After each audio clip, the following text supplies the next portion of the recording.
So this was fairly soon after I'd bought my house, maybe back in spring of 2012, I think. I had met this guy on Match.com. I don't even remember his name now. All I remember about him is that he was a pet toy designer. Random, I know. Anyways, we had gone out on a couple of dates, and I was giving him a tour of my house. Something about me you should understand is that I talk a lot. So, as I'm giving a tour of my house, I'm chatting away about every room, every picture, and not even questioning if he was interested or not. In hindsight, I should have anticipated that he was probably expecting a lot more than just a tour of my house, given the amount of time that we'd been seeing each other, and the fact that he was getting the tour of my place, and the fact that we ended the tour in my room. But right at this exact moment, multiple things happened at once. First, one of my cats ran out from under my bed with her tail bushed up and hissing, and ran out of my room.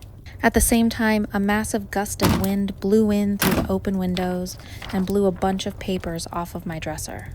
Afterwards, a very loud bang came from downstairs, followed by the sound of heavy footsteps, like large boots worn by a very large man.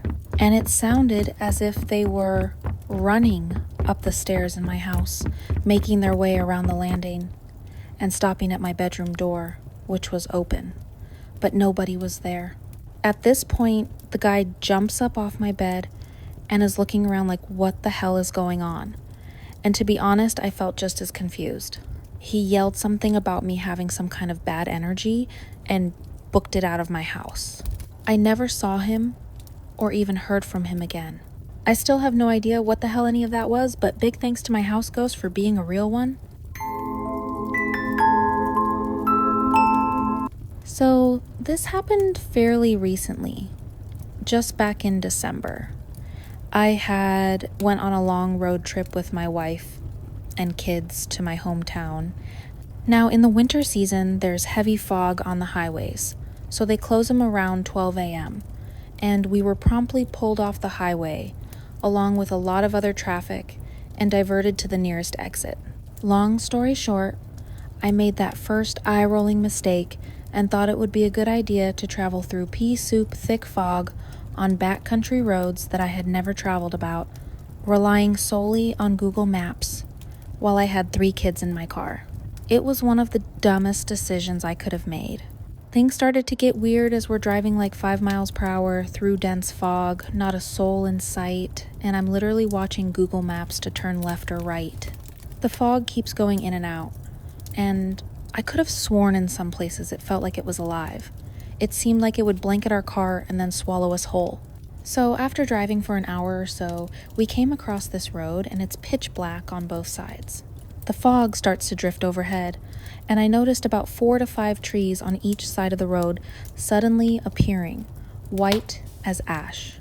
We don't have trees like that in my country, and I swear they looked like giant, lengthy cryptids lurking over a portal waiting for us to enter. Even my wife, who's not a horror fan, seemed genuinely freaked out. Also, that whole territory around 500 square miles is infamous for some of the worst highway criminals in our country, and people who have heard this story all said we were super lucky to have traveled through that area unscathed. Maybe being that it was middle of December, they thought nobody was stupid enough to come through there at 3 a.m. in the morning. What's crazier is I've heard people say that area is also one of the places where people do all sorts of evil magic and stuff. But luckily for us, we did make it out safe and got to a clearing outside of that area, leaving the creepy activity of that forest. I was working as an order puller in a warehouse.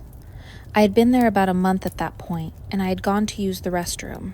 It was a small ladies' room with one narrow stall first, and the wider, deeper handicap stall next to the left, and kind of behind it. I decided to use the handicap stall. I had been having issues with my knees and hips after having 9 months off for cancer surgeries, chemo, and radiation. As I sat on the toilet, out of the corner of my right eye, I caught some movement up towards the top of the stall wall, like someone's head peeking over. My peripheral vision caught a head shape, a face out of focus. It startled me.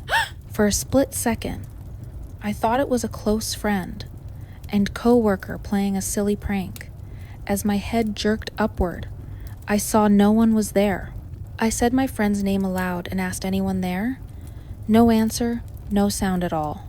When I came out, the restroom was empty.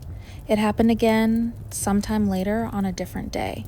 So I really did not want to use that restroom again, much less the handicap stall. Later, after I left that job, my sister who worked there and another coworker told me they swore someone had been standing on the next door stall toilet peeking at them, but no one was there. My sister thought it was a curly-haired young man. My former worker thought it was same friend playing a prank. It was so strange. Having it happen to me twice, and then 2 other people, gives me the heebie-jeebies and wondering what the heck? Who's lurking in the ladies' room peeking over stall walls? The warehouse was less than 10 years old and on old former farmland.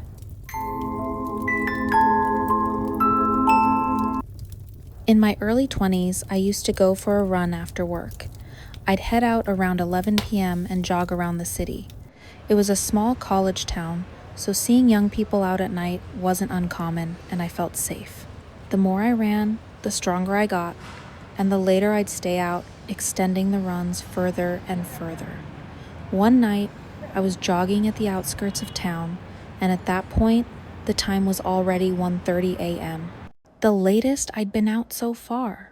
I was far from the bars downtown, so there wasn't another person in sight. I was not very familiar with that area, so I couldn't really say if this was common to be that quiet. But it was very late in the night, so I didn't question it. I saw a neighborhood across the street, so I jogged over there. The second I entered the neighborhood, the temperature dropped, and it was dark with minimal streetlights.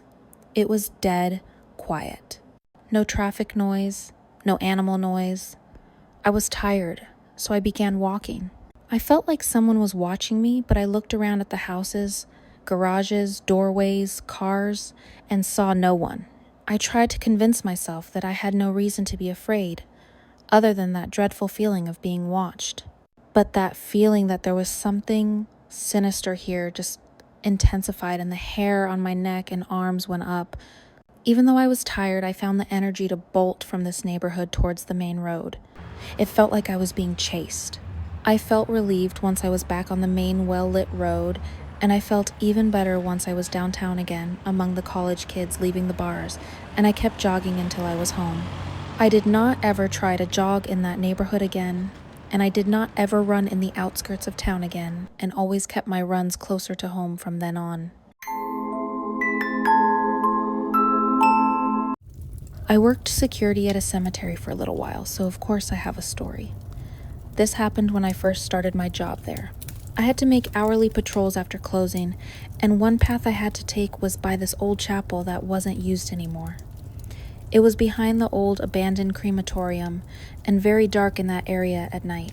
I didn't have a flashlight, and this was before there was one built into my cell phone. As I neared the chapel, I could hear whispers.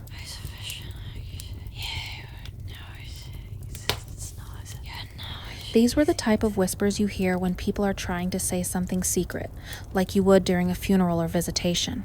I knew this because my grandpa had died the previous year, and there were a few secrets that were whispered about after the funeral. I stopped in my tracks and announced, "Security." I went around the corner of the chapel and was certain I'd see some teens there who'd snuck in over the fence. There was no one there. I heard those whispers, plain as day. I didn't report it, but I told my coworker when he relieved me at midnight. He was an older guy, and he just laughed at it. I'm not sure if it was because he didn't believe me, or if he laughed knowing I had experienced my first paranormal encounter.